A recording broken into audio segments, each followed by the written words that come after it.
मुल्क में कोरोना से 32 मजीद अफराद जाँ बहक, तादाद 12,804 हो गई। NCOC के मुताबिक 1,541 नए केसेस रिपोर्ट हुए। फाल केसेस की तादाद 22,285 है।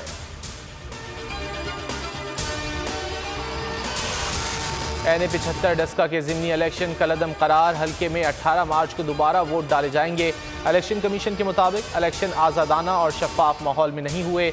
पूरे हल्के में बदअमनी फैलाई गई। फायरिंग से 2 अफराद जाँ बहक हुए। चीफ सेक्रेटरी और IG 4 मार्च को ज़ाती हैसियत में तलब। DCO DPO सियालकोट, समड़ियाल और डस्का के DSPs को मुअत्तल करने का हुक्म।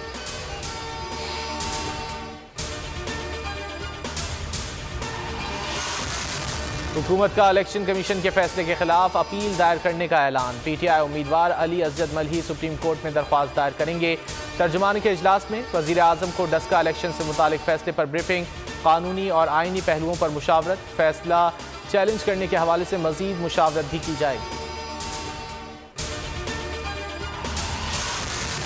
सेनेट इंतखाबात वीडियो स्कैंडल, तहकीकाती कमेटी ने 4 सेनेटर्स को तलब कर लिया। Senator Dilawar Khan, senator Rubina Khalid, senator Bahramand Tangi और सेनेटर मुश्ताक से 2 मार्च को कमेटी के सामने पेश होने या तहरीरी जवाब जमा कराने का हुक्म।